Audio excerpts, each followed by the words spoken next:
Some plants are very forgiving in terms of the soil you grow them in, whereas others like this Philodendron tortum and many of the philodendrons like to have really free draining soil. Often when you buy them, the compost that they're in will be just generic compost without really any additional drainage material in them. So I bought this one quite a while ago and I haven't done anything with it, and I'm paying the price because I think the compost was maybe getting too wet and holding on to too much moisture, and a couple of weeks ago I managed to lose the growth point because I think the soil, as I say, was too wet and the roots were too wet for too long.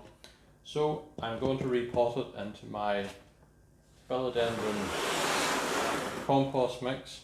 So I use about 1 part, roughly, now it varies a bit, but about 1 part peat-free multi-purpose compost, and then 1 part perlite, which I haven't actually moistened because it's a good idea to moisten your perlite before you mix it, because there's quite a lot of dust comes from it when you're mixing it and it's not great to inhale that. Normally I would moisten it outside with the hose when it's still in the bag, but I've got the air plant sprayer handy, so I'd say it's a good idea to do that because you shouldn't really be inhaling the fine particles from the perlite, not good for your lungs. And then 1 part, it's a really chunky orchid bark mix, so the pieces are quite big in it, as you can see. Let's mix that all together. It really varies in terms of your plant care. If you are an overwaterer, it's a good idea to have a really free draining mix because you're likely to be watering more often. If you're an underwaterer, you might go with a slightly denser mix that will hold on to a bit more moisture between the times that you water them. But Philodendron tortum is one that's very particular because it can be very prone to root rot.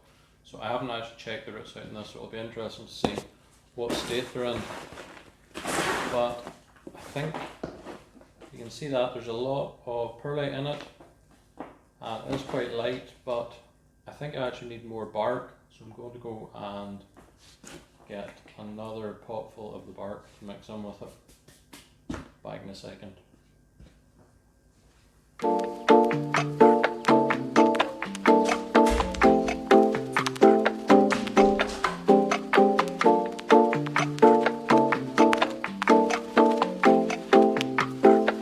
피냐콜라다 알코올세배 너의 피부색처럼. And I'm back. I should say this isn't just like generic bark mulch, this is stuff that I bought online. You can get it from larger garden centres or pet supply places that sell bark for reptiles.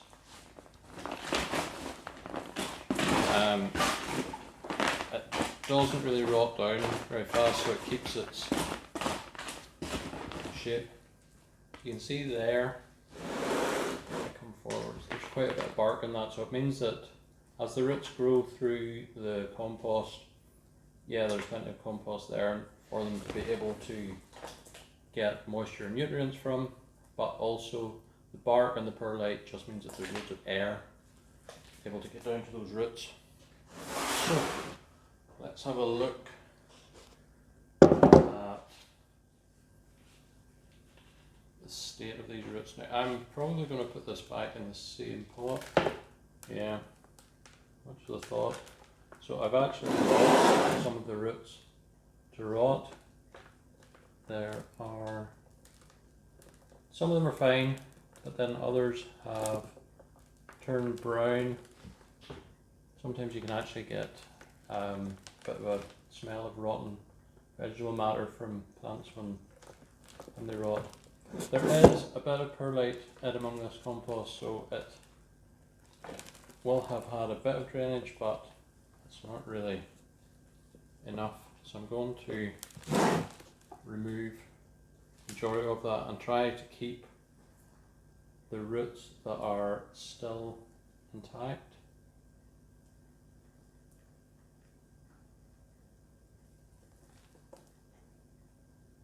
Keep as much of that healthy root ball as possible. You can, let's see, that focuses, you can see there are healthy roots there starting to come out again, but some of them are gone, beyond salvaging. But hopefully I've got on time and it should, with a bit of care, bounce back again.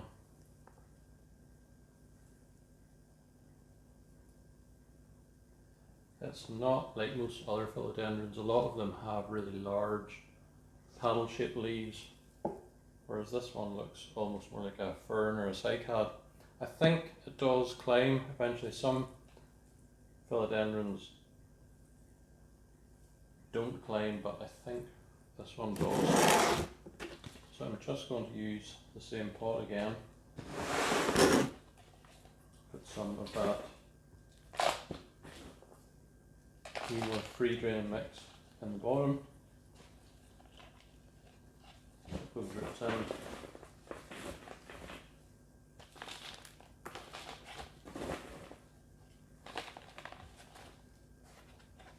I tend to let philodendrons dry out quite a bit before I water them, not to the point where they're actually wilting, but you kind of get to learn when you've grown plants for a while how they react when they're dry. And they just sort of look a bit less, leaves look just a bit less turgid. But don't let them always get to the point where they're starting to wilt, because they're not going to be happy long term. Like the odd time most plants can recover from that. Maidenhair ferns and the likes won't, but they are generally tough enough. I'm trying not to cover the growth point. You do find when you use a mix like this that the plant, until it establishes its roots, can be a bit unstable in the pot, and you want to firm it in a certain amount, but not so much that you're losing all those air pockets.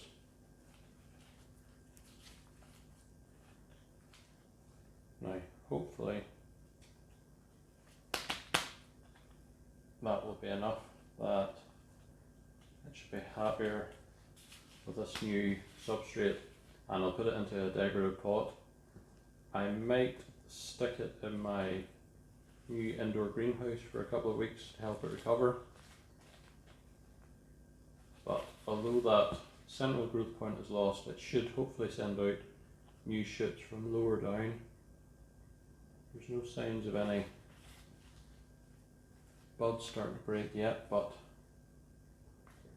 hopefully it should recover. As I say, this one is prone to rotting of the root, so I'll be a bit more careful with it. And it's also a lesson in terms of not leaving them in the soil mix they come in when you buy them, unless you're buying them from, you know, a nursery, that a specialist nursery that has them in the right sort of potting mix. But that's it. Have a good day.